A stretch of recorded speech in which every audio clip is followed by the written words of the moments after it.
I love fishing day ticket waters. Something I've been doing for years now. First started off when I was 10. My old man came home from work one day with a Total Carp magazine and had an ad in the back of the magazine for Tony Parsons' memorial event, which used to be held up here on Linear and Oxlease. And it basically was a chance for young people at the time to fish with people that write in the magazines. So it said you need to send off a picture of your biggest fish to date and they'll get back to you. So we sent off an email to them and it was with this 10 pound something carp. This picture, I'm holding this fish, like, you know, hugging it with my finger in its mouth. So he banged that off to him, got an email the following week saying, my place has been confirmed. And I was absolutely, you know, I was well excited, you know, a little 10-year-old kid. Oh, I'm going to be fishing with someone out the magazines. That's what I was telling all my friends at school, but they didn't really know what the hell was going on, you know what I mean? And then next thing you know, the day came around really quick.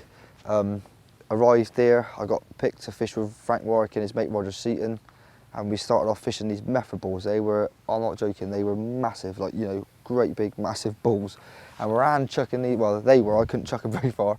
Roger was chucking these balls out miles, and then he goes, right, let's rig up your rod. And at the time I had like a tiny little reel and about a 2.5 pound test curve. I think it was a Prodigy at the time. So got it all ready, going to cast out, and this rod is bent double. Wanged it out there, made this massive splosh. I said to Roger, are we going to catch him? And he goes, yeah, don't worry. He chucked these 3 balls around this method feeder, and we started chatting about what goes into the mix and whatnot. Next, you know, this rod is just absolutely melted off. I struck into it, started playing it, and this fish is going and going and going, and he's ordered the drag for me because I said, I can't, it's pulling me in, it's pulling me in. And then we got it into the net, and it was massive. Well, it was 20 pound, 4 ounces, I think it was. And this fish looked humongous. Going from catching, you know, your doubles to coming up here and catching a 20 pounder was just unbelievable, and something I think I'll always remember. And it's that from that day, that's what really got me into fishing these day ticket waters. Having a chance to coming up here and catching fish like that on a regular basis is something that from that day I've really enjoyed doing.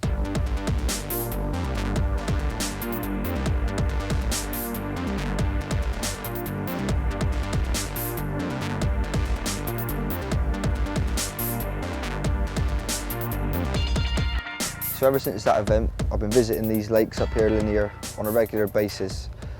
And it's a great social side, actually. I've met some people that I'm sure I'll be friends for a long time, and some really good anglers as well. And I've had some very memorable sessions, and I spend a lot of time fishing with my old man, and we've got a good relationship. And whenever we come up here, we always bounce ideas off each other and that. So we thought it would be a good idea this year to enter the BCACs together. We've done really well. Managed to get to the final in our first year. So yeah, we didn't win unfortunately, but there's always next year.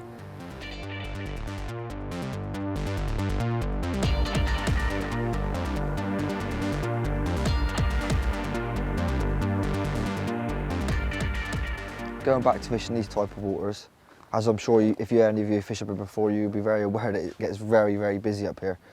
And unfortunately, I work 5 days a week. Not saying it's a bad thing because we all got to go to work, but we have limited, well, I have limited amount of time, and I'm sure many of you watching this video have limited amount of time as well that fish up here. So you want to try and maximise your chances of catching fish, and unfortunately when I get up here on a Friday or Saturday sometimes, there might only be like 3 or 4 pegs on the whole complex free, and I'm not going to drive all the way back home, an hour and a half drive. I'm going to just think, right, I'm up here now, I've got to make the best out of a bad situation. So you just slip in wherever you can. Have a chat to people around you, see how it's going.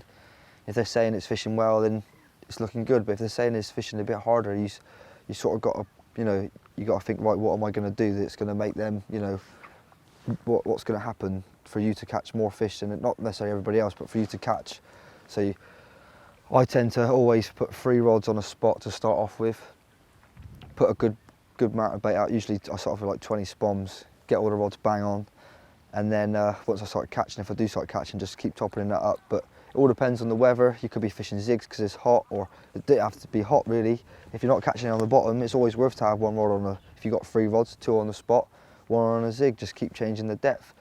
Because like I said, I've got a limited amount of time, and when I come fishing, I want to catch fish. So I'm always chopping and changing. I like to keep myself busy. I don't like sitting on my hands and stuff like that. I like just thinking, right, what am I going to do to make them buzzers start screaming at me? So I'm always thinking, right, it's time to change this, it's time to change that.